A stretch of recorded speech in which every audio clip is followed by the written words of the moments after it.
लाहौर में तूफानी बारिशें, बिजली का निज़ाम दरहम बरहम 160 फीट स्ट्रिप कर गए। तेज़ हवाएं चलने से कई मकामात पर दरख्त गिर गए। गुजरांवाला, हाफिजाबाद, गुजरात, डस्का और पसरूर में भी बारिशें। नशेबी इलाकों में पानी जमा हो गया। बारिशों का सिलसिला 1 जुलाई तक जारी रहेगा। सिंध, पंजाब और खैबर पख्तूनख्वा में अर्बन फ्लडिंग का खदशा। NDMA का अलर्ट जारी। 48 घंटों में मजीद बारिशों की पेशगोई। शदीद बारिशों से पंजाब के कई शहरों में सैलाबी सूरत हाल का खदशा। सिंध के कई शहरों में भी मूसलाधार बारिशों का इम्कान। खैबर पख्तूनख्वा के कई इलाकों में चित्राल, सवात, एबटाबाद, मानसहरा और मालाकंड में तूफानी बारिशें मुतवक्के। गिलगित बल्तिस्तान के कुछ इलाकों में फ्लैश फ्लडिंग का खतरा। आज़ाद कश्मीर में भी अर्बन फ्लडिंग और लैंडस्लाइडिंग का इम्कान।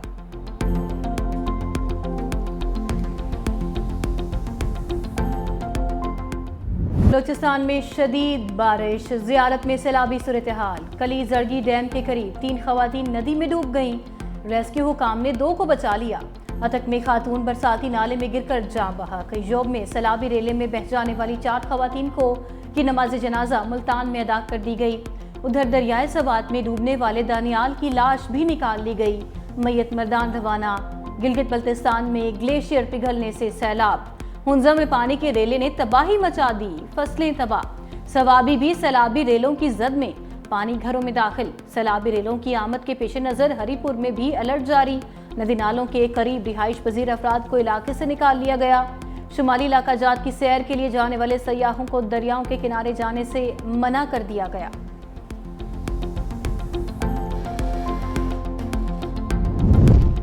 कराची में बारिश का पानी धबेजी पंपिंग स्टेशन को भी ले डूबा। 3 दिन बाद भी बिजली का ब्रेकडाउन जारी। तर्जुमान कराची वाटर कॉरपोरेशन के मुताबिक बिजली में ताअत्तुल ज़ेर ज़मीन केबल फॉल्ट के बायस आया। इलाके में बारिश का पानी जमा होने के बायस फॉल्ट दुरुस्त नहीं किया जा सका। नॉर्थ ईस्ट कराची में ओल्ड पंप हाउस पर भी बिजली का ब्रेकडाउन। ओल्ड पंप हाउस बंद होने से स्कीम 33 के कुछ इलाके मुतासर, शहरी मुश्किलात का शिकार।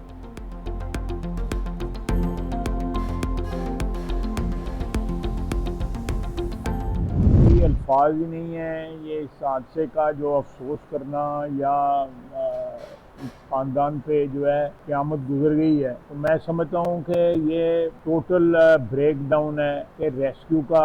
और ये पहला वाक़या वहाँ पे नहीं है, इससे पहले भी वहाँ पे वाक़या हुए हैं। इससे ज़्यादा जो है अवामी मसाइल से गफलत का क्या सबूत हो सकता है। हादसा जो हैं वो तो अल्लाह की तरफ से आते हैं, लेकिन इंसानों ने हादसा से महफूज रहने का कोई तो सद्देबाब किया हो। वज़ीर दिफा ख़ाजा आसिफ साने सवात के मुतासरीन का दुख बांटने डस्का पहुँच गए। जहाँ भक अफराद के लवाहिकीन से इजहार ताज़ियत फातिहा खानी भी की। मीडिया से गुफ्तगू में कहा, साने सवात रेस्क्यू का ब्रेकडाउन है, ये पहला वाक़या नहीं। मुतासरा ख़ानदान पर क़यामत टूट पड़ी। पता नहीं KP हुकूमत पर कोई क़यामत टूटी है कि नहीं। कोई सियासी गुफ्तगू नहीं करना चाहता, अवाम खुद फैसला करे।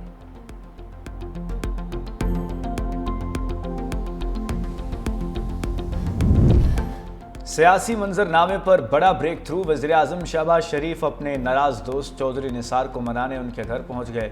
वज़ीर-ए-आज़म शहबाज शरीफ ने चौधरी निसार को पार्टी में शमूलियत की दावत दी और ताल्लुक मज़ीद बेहतर करने की यकीन दहानी कराई। ज़राए के मुताबिक चौधरी निसार ने वज़ीर-ए-आज़म शहबाज शरीफ से ना मिलने का गिला किया। मुलाकात में मुल्क की मजमूई सियासी सूरत हाल पर तबादला ख्याल किया।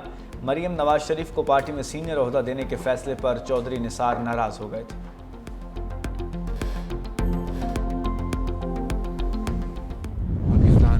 भर में PTV की जो फ़ी है उसको मैं आज ख़त्म करने IPPs के साथ एक अच्छे, शफाफ और स्ट्रेट फॉरवर्ड तरीके से नेगोशिएशन की गई। इस तरह ये 7.5 रुपये फ़ी यूनिट बिजली कम की गई। वो बज़ाते ख़ुद एक बहुत बड़ी अचीवमेंट है। तेल की कीमतें आलमी मंडियों में तेज़ी से नीचे गिर रही थी, तो हमने उस मौके से फ़ायदा उठाया और उसको हमने कन्वर्ट किया बिजली की कीमत में कमी लाने के लिए। वज़ीर-ए-आज़म का ओवर बिलिंग के खात्मे के लिए बड़ा इकदाम। मोबाइल ऐप अपना मीटर अपनी रीडिंग का इफ्तिताह कर दिया। बिजली बिलों में PTV फीस खत्म करने का भी ऐलान। ओवर बिलिंग के खात्मे के लिए तकरीब से खिताब में वज़ीर-ए-आज़म ने कहा, मीटर रीडिंग से मुतालिक बहुत सी शिकायत मौसूल हो रही थी। मोबाइल ऐप से मीटर रीडिंग के निज़ाम में शफाफियत और ओवर बिलिंग का खात्मा होगा। IPPs के साथ मुज़ाकरात में बिजली की कीमतों में कमी के इक़दाम अहम तरजीह थी। अनथक मेहनत से बिजली की कीमतों में कमी की कोशिशें कामयाब हुईं। आलमी मंडी में तेल की कीमतों में कमी का फायदा भी बिजली के शोबे में मुंतकिल किया गया। बिजली के शोबे में करप्ट माफिया के खिलाफ सख्त इकदाम किए गए। इस्लाहात का अमल आगे बढ़ाने के लिए वजीर तवानाई और उनकी टीम की काविशें काबिले तारीफ हैं। वफाकी हुकूमत का बिजली सार्फिन के लिए यकसा टैरिफ निज़ाम नाफिज करने का फैसला। पावर डिवीजन ने यूनिफॉर्म टैरिफ से मुतालिक गौर के लिए नेपरा से रुजू कर लिया। अथॉरिटी यकसा बिजली के निर्खों से मुतालिक दरख्वास्त पर समात 1 जुलाई को करेगी। टैरिफ को 1 जुलाई 2025 से नाफिज करने की तजवीज़ दी गई।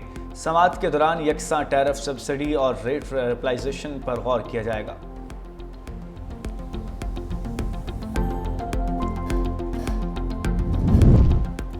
इस्लामाबाद हाई कोर्ट में जजेस की सीनियरिटी का मामला भी तय। सदर मुमलिकत आसिफ अली जरदारी ने नोटिफिकेशन जारी कर दिया। Justice Sarfaraz Dogar Islamabad high court के सीनियर तरीन जज बन गए।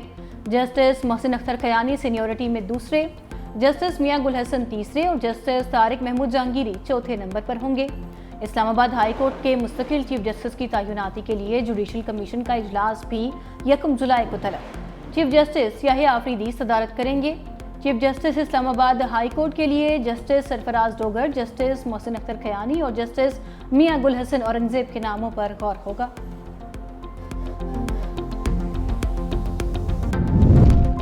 सदर आसिफ अली जरदारी से डिप्टी मेयर कराची सलमान अब्दुल्ला मुराद और पीपल्स पार्टी रहनुमा मंजूर वसान की मुलाकात।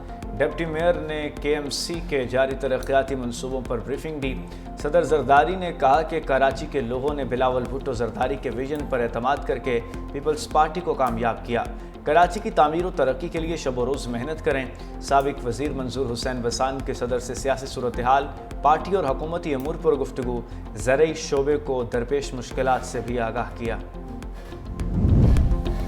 वज़ीर ख़ारजा सागदार का तुर्किया के हम मनसब से टेलीफोनिक राबता। तर्जुमान दफ्तर ख़ारजा के मुताबिक दोनों जानिब से खित्ते की मौजूदा सूरत हाल पर तबादला ख्याल हुआ। जुलाई में मलेशिया में होने वाले एशियन रीजनल फोरम पर भी गुफ्तगू की गई।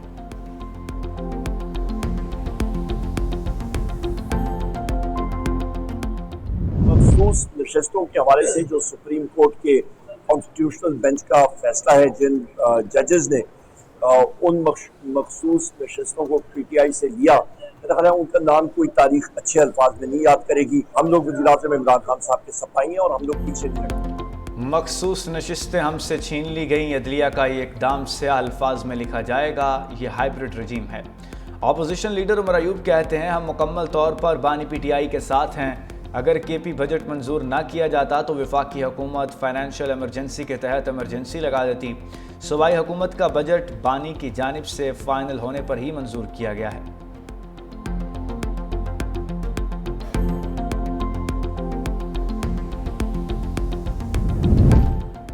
वज़ीर आला खैबर पख्तूनख्वा अली अमीन गंडापुर ने सुप्रीम कोर्ट की मखसूस नशिस्तों के फैसले से मुतालिक पार्लिमानी पार्टी का इजलास कल तलब कर लिया है।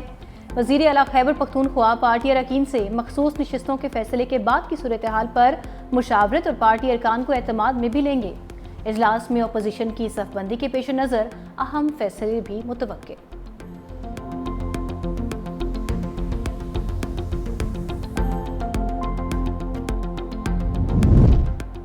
पंजाब असम्बली में अरकान की मुअत्तली से अपोजिशन नई मुश्किल में फंस गई। इजलास बुलाने के लिए रिक्विजिशन जमा नहीं करा सकेगी। पंजाब असम्बली में अपोजिशन अरकान के 105 अरकान हैं। 26 अरकान की मुअत्तली के बाद तादाद 79 रह गई। इजलास बुलाने की रिक्विजिशन पर कम अज़ कम 93 अरकान के दस्तखत ज़रूरी हैं।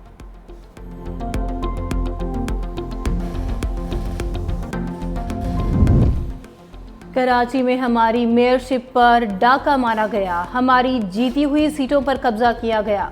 अमीर जमात इस्लामी हाफिज नईमुर रहमान कहते हैं, मखसूस नशिस्तें तहरीक इंसाफ का हक था। सुप्रीम कोर्ट से शर्मनाक फैसला आया।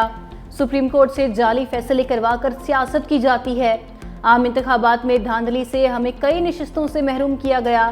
मैं चंद वोटों से अपनी सीट हारा था, लेकिन मुझे जितवा दिया गया। मैंने सीट वापस कर दी। डाका डालकर जाली तरीके से कराची में मेयर मुसल्लत किया गया। हाफिज नईम अब तक मेयर न बन सकने के सदमे से नहीं निकले। अपनी सियासी नाकामियों को छुपाने के लिए हुकूमत सिंध पर इल्ज़ामात लगाना मुनासिब नहीं। सीनियर वज़ीर सिंध शर्जील इनाम मेमन कहते हैं, सियासी मुनाफ़क़त की इंतहा है। पंजाब में बैठकर हाफिज नईम सिंध बल्दियाती निज़ाम को टारगेट कर रहे हैं। हालांकि बल्दियाती इंतखाबात पंजाब में नहीं हुए। जमात इस्लामी को कभी आवाम के वोट से कराची की मेयरशिप नहीं मिली। इनके 2 मेयर आमरीत के मरहून मिन्नत थे। पाकिस्तान डिजिटल मईशत और टेक डिप्लोमेसी के नए दौर में दाखिल। वज़ीर-ए-आज़म के मुआवन खसूसी बिलाल बिन साकिब का अमरीका में आला सतही मुलाकातों के जरिए क्रिप्टो सिफारतकारी का आगाज़। पाकिस्तान क्रिप्टो काउंसिल का स्ट्रेटेजिक बिटकॉइन रिजर्व का ऐलान। AI और ब्लॉकचेन बिटकॉइन माइनिंग में 2000 मेगावाट बिजली मुख्तस करने का ऐलान। मारूफ कंपनी वर्ल्ड लिबर्टी फाइनेंशियल के साथ पाकिस्तान की शराकत दारी। अमरीकी सरमायाकारी की राह हमवार हो गई। वेब 3 और ब्लॉकचेन कम्युनिटी के फ़रोग में बिलाल बिन साकिब का नुमायां किरदार रहा। वफाकी वज़ीर दाखिला मोहसिन नकवी की CMH बनु आमद। दहशत गर्दों के हमले में ज़ख्मी जवानों की अयादत की। कहा, आपका हौसला देखकर हमारा सर फ़ख्र से बुलंद हो गया। जिस कौम के पास आप जैसे बहादुर बेटे हों उसे कोई दुश्मन शिकस्त नहीं दे सकता। पूरी कौम वतन अजीज़ के जर्री जवानों के साथ है। सब आपकी जल्द सेहतयाबी के लिए दुआगो हैं।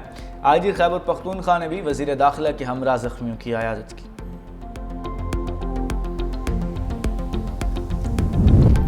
बलोचिस्तान के ज़िला दक्की में सिक्योरिटी फोर्सेस का ऑपरेशन, 2 दहशतगर्द हलाक। ISPR के मुताबिक सिक्योरिटी फोर्सेस ने भारतीय स्पॉन्सर्ड दहशतगर्दों को निशाना बनाया। ऑपरेशन में फितनाल हिंदुस्तान के 2 दहशतगर्द गिरफ्तार, असलहा बरामद। इलाके में क्लियरेंस ऑपरेशन जारी है।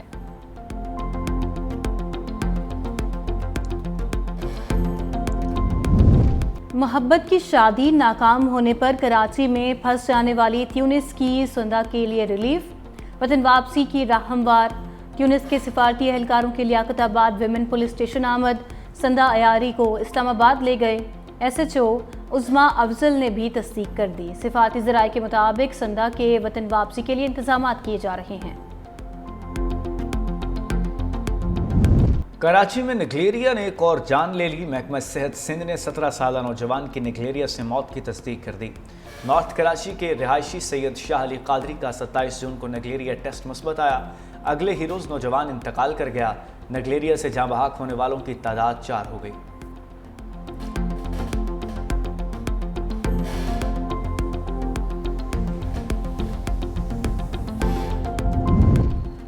गजा में इसराइली बमबारी से हमास के बानी रहनुमा मोहम्मद ईसा अलीसी शहीद। 60 फ़लस्तीनी भी जाँ बहक। हमास के बानी रहनुमा को साबरा में शहीद किया गया। अरब मीडिया के मुताबिक इसराइल ने पनाहगुज़ीन कैंपों, स्कूलों और घरों पर हमले तेज़ कर दिए। शोहदा में बच्चे भी शामिल। ग़ज़ाई किल्लत से बच्चों की अमवात में भी ख़तरनाक इजाफा। मजमूई तादाद 5000 से बढ़ गई।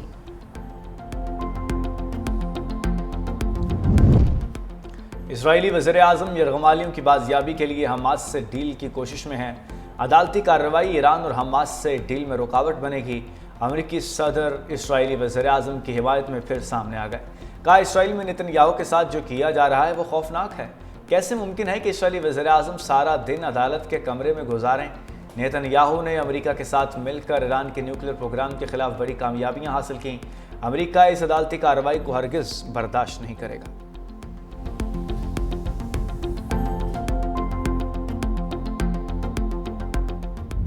इसराइल ने गजा से शुरू होने वाली जंग मशरिक़ वुस्ता में फैला दी। फ़लस्तीन, लबनान, शाम, यमन और ईरान पर इसराइली हमलों में 57,000 से ज़ायद शहरी शहीद, 1 लाख से ज़ायद जख्मी कर दिए। अमरीकी गैर सरकारी तंजीम ने सहूनी रियासत की दहशतगर्दी का पर्दा चाक कर दिया। रिपोर्ट के मुताबिक इसराइल ने फ़लस्तीन, लबनान, शाम, यमन और ईरान पर हज़ारों हमले करके आलमी कवानीन की धज्जियाँ बखेरी। सबसे ज़्यादा गजा में 56,000 शहरी शहीद किए गए।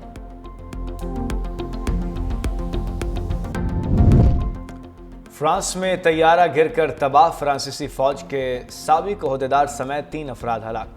छोटा तैयारा पायलट के काबू से बाहर हुआ और वस्ती फ्रांस के कस्बे में जा गिरा। पब्लिक प्रोसिक्यूटर फ्रेडरिक श्वेलियर ने तीनों अफराद की मौके पर हलाकत की तस्दीक करते हुए कहा, इलाके में खड़ी गाड़ियों को मामूली नुकसान पहुंचा।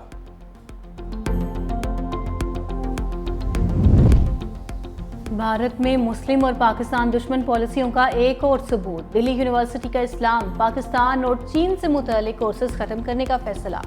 यूनिवर्सिटी के वाइस चांसलर ने निसाब कमेटी को पाकिस्तान के हवाले से तारीफी मवाद हटाने की सिफारिश कर दी।